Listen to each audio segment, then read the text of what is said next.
সুপ্রিয় বন্ধুরা, power of Bangladesh YouTube চ্যানেলে আপনাদের স্বাগতম।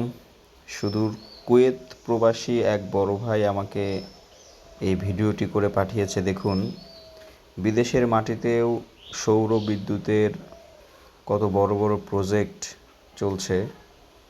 তারা ফ্রিজ, টেলিভিশন, মোটর, সব কিছু এভরিথিংস তারা সোলার প্যানেল থেকে কিন্তু ব্যবহার করে। এমন একটা পরিবেশ এইখানে, এত মরুভূমির মধ্যে তারা এই সোলার প্যানেল স্থাপন করে এইখানে বসবাসের উপযোগী করে তুলেছে।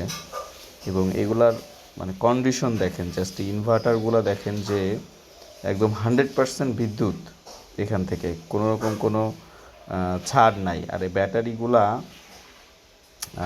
এত পাওয়ারফুল ব্যাটারি, আর এত বড় বড় ব্যাটারি, প্রায় কত কেজি ওজন হবে দেখে মনে হচ্ছে যে একটা প্রায় 70-80 কেজি ওজন হবে।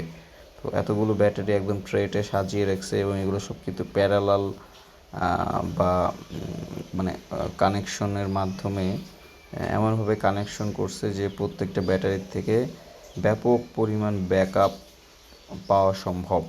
এবং সোলার প্যানেলগুলো কিন্তু অনেক হাই কোয়ালিটির সোলার প্যানেল, এবং ইনভার্টারগুলো কিন্তু অনেক হাই কোয়ালিটির ইনভার্টার, যেই ইনভার্টারগুলো আমাদের বাংলাদেশে পাওয়া যায় না।